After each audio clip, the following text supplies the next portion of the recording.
Today I decided to do a quick real-time landscape painting. I was going in for surgery and had about 45 minutes before I needed to be there. So I decided to do this to help me so I wasn't stressing out so much.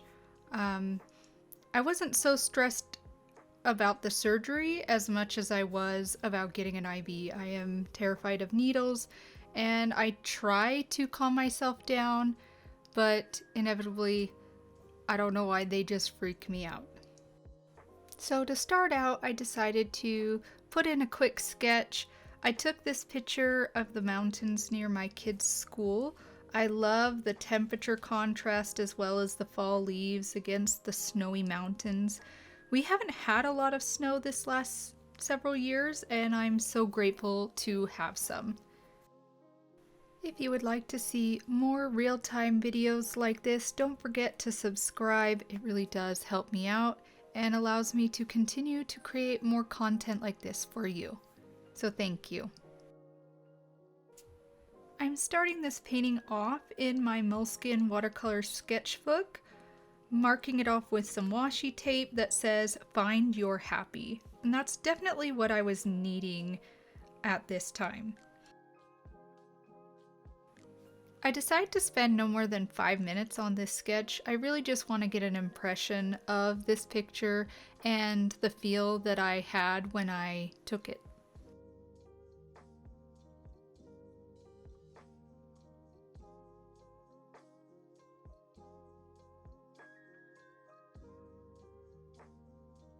For my color palette, I actually decided that I'm going to use the leftover paint that is already in my palette to save me on time. You can see there's some browns and blue mixes and greens. I'm gonna just use those.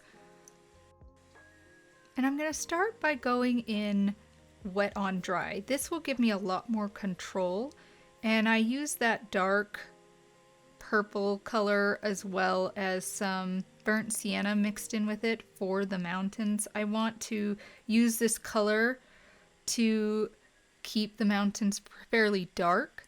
And I want to do the base part of the mountains where there is going to be less snow, and then just kind of add touches of that brown here and there throughout those mountains so it looks like there's snow. I'm also really trying to pay attention to my edges, thinking in negative space and where those shadows help create the form of the mountain. Now my painting actually has a little bit more snow than my reference photo, and that's okay. I really didn't want to get down to the nitty-gritty of putting all of the little bits of brown versus white that was in the photo. It was just too much detailing. So I really tried to simplify that and creating masses of both the snow and the mountain, those dark spots, and just having a mass of the dark and then a mass of the white and the snow. And I feel like it really helped that painting come together better. Creating mass with your forms and connecting them will help you go a long way in your painting.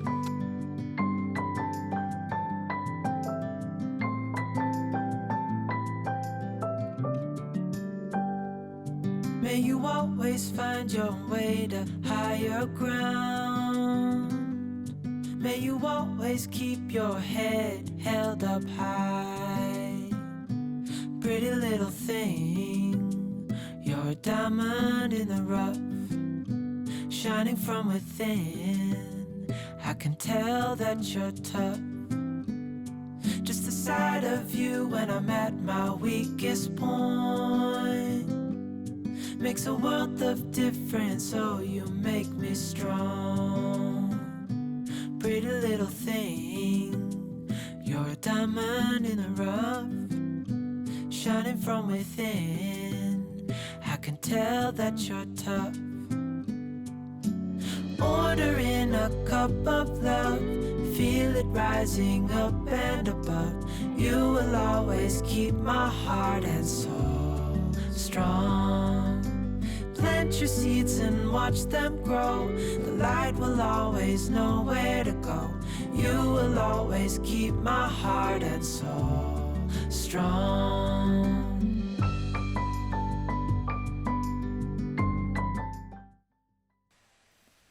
Now for my clouds, I use a mixture of cobalt blue and burnt sienna. If you actually mix those together, it creates really nice, cool grays. I have a video here on grays that I will leave in the description as well as the tag here if you are curious to learn more about that. I will start out by dropping in the color and then dipping my brush into the water just quickly and tapping it quickly on my paper towel and then pulling the rest of the color down towards my mountains, and that will make it look really stormy, like it's maybe snowing or raining up in those mountains. I do try to make sure that I stop before I actually touch those mountains, as I don't really want those clouds to go into my mountains or on top of them very much. I just want it to look like it has a stormy sky.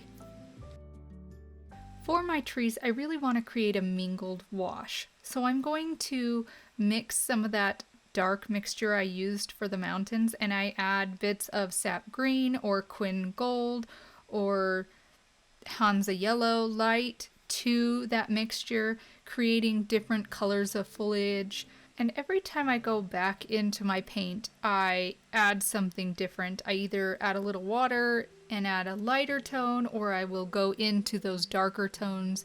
I really want to change up the value of my foliage here along the base of the mountains. Throughout this painting, I'm really trying to keep the temperature on the cool side. So even though I'm adding yellows and I'm adding a little bit of orange here and there, it's really keeps to the cool side of the color wheel, because I really want this painting to read as a more cold fall day. That winter is really just starting to set in and it's chilly outside.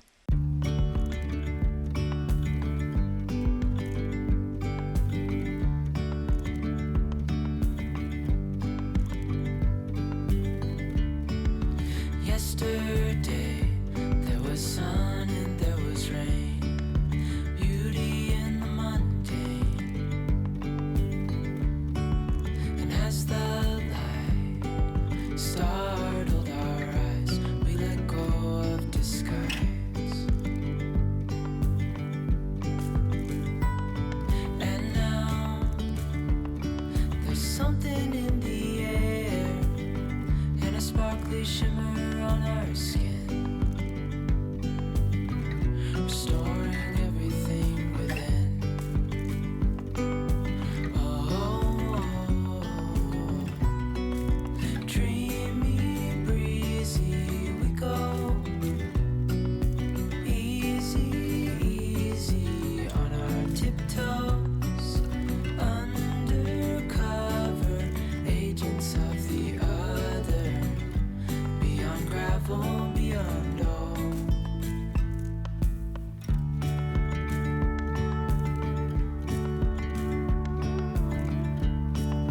Hand in hand, building castles out of sand, reaching for the grand.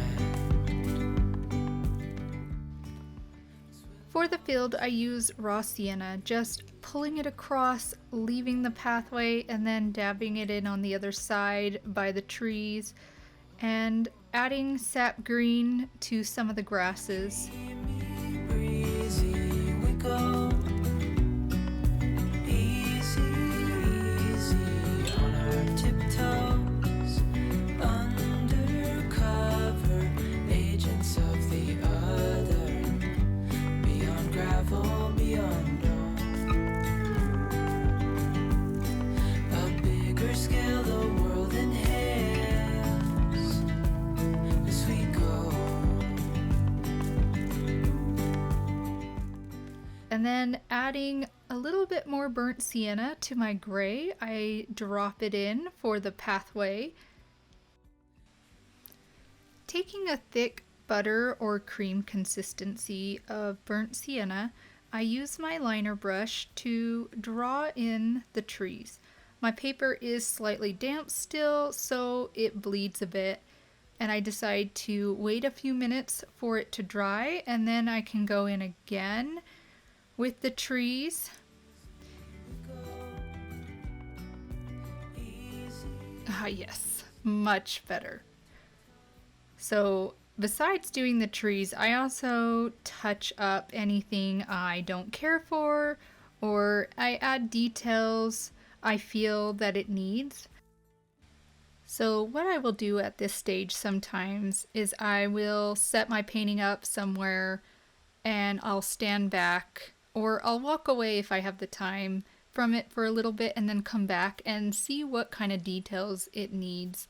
And that really helps me give it a fresh eye to really make sure that I don't overdo it or even underdo it. If I maybe miss something, because you get so into the painting, you can miss things that are right in front of you.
I decide to darken up or add more shadows to my trees as well as into the mountains to just add more depth to my painting. It's really good not to go overboard when you're first starting your painting, because it's easier to add in those details than it is to pull them out. So just be conservative when you're starting out, and then if you feel like it needs more, you can always add more.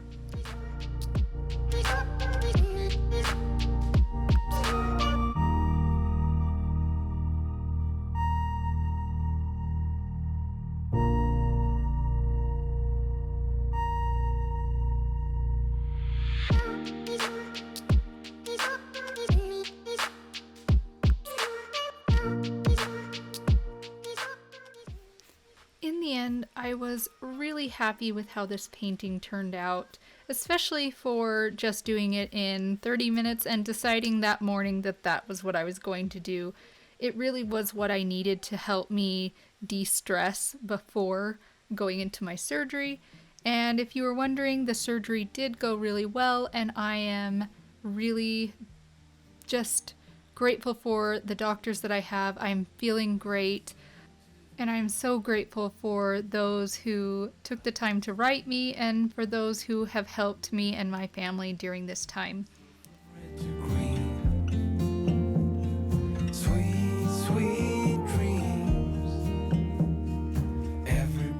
I hope you all enjoyed this painting as much as I did. If you would like to see more landscapes like this, let me know in the comments below. Let me know also if you like having them real time like this. It's really fun to just kind of dive in and paint once in a while and just do something quick and not have to put a lot of thought process into it. It's just purely for the fun and doing it. Cover me, turn out the light. The next morning when I wake, I feel like Sleeping Beauty, and the world is at my feet. Bring the heat, deep sleep, big heat. Cover me, re-energize me.